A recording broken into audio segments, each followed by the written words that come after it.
What if I told you that this T-Launcher, this version of T-Launcher is actually fake and it also seems to have a spyware? Well, keep watching. Okay, so what is up gamers, my name is Priyam and I have already talked about the piracy aspect of this whole T-Launcher thing previously in one of my videos. And so I'm not gonna bore you by saying go and watch that video right now, I'll just tell you. T-Launcher is still considered as piracy, it doesn't follow Mojang's terms of services. And so if you're watching this video right now, then chances are that you most likely are a T-Launcher user.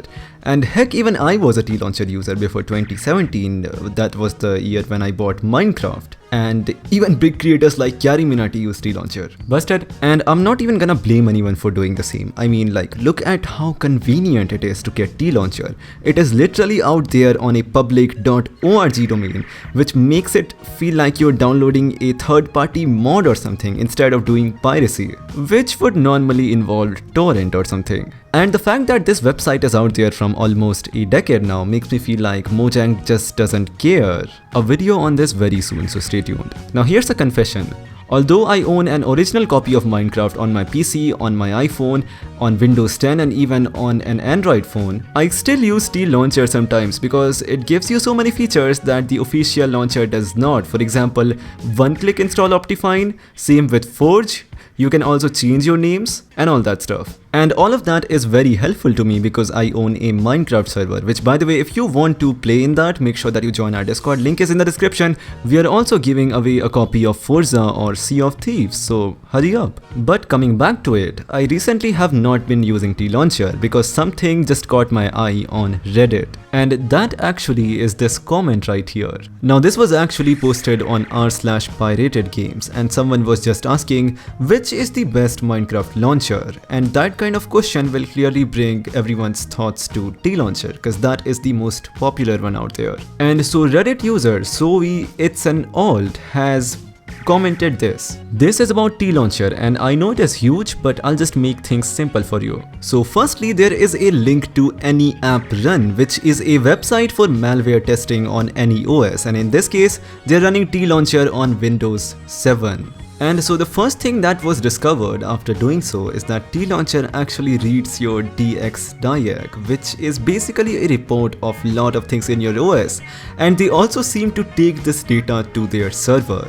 I mean, that is clearly a spyware. Secondly, I think you already know that Minecraft Java Edition uses JRE, which stands for Java Runtime Environment, in order to make the whole game work. But T-Launcher seems to download the same JRE from their own server instead of just saving some resources and downloading the same from Java servers.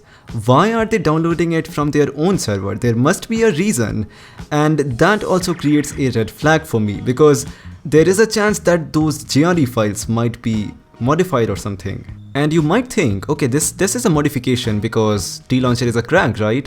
Well, yes, it is a crack, but they don't need to modify JRE files. And I'm not gonna go in the depth of this, but basically it just means that there might be a lot of things that we don't even know about. Same with Optifine, they also seem to be downloading some different sort of Optifine, which is also weird. Also, if you use T-Launcher, you might have noticed some weird servers that pop up in-game in the multiplayer section. They are free to add it anytime that they want to. Now this might not be that big of an issue, but you can only toggle this off if you bought their premium version, not Minecraft, T-Launcher Premium, which I don't know who on earth would do. Now in the beginning of the video, I also mentioned how this version of T-Launcher is actually fake.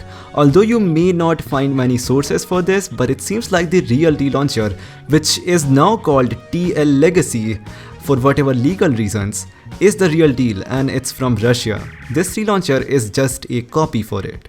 But Priyam, you dumb, I have been using this from years and no issues, you fat video layer. Now guys, I know there are a lot of people who have been using T-Launcher and had no issues with it. I have also been there. I have been using T-Launcher for years, just being transparent with you, and never had any issue, like no anti-malware or no antivirus ever got it. Which is the normal way of finding out if something is sketchy, right? But just a thought. What if there is something that we don't know about? But once again, I'm not gonna encourage anyone to download any versions of T-Launcher either, but it is what it is. If this video gets 1500 likes, I'll make more videos about T-Launcher cause there is still more to talk about. Thank you very much for watching guys, I'll see you all in the next one, bye.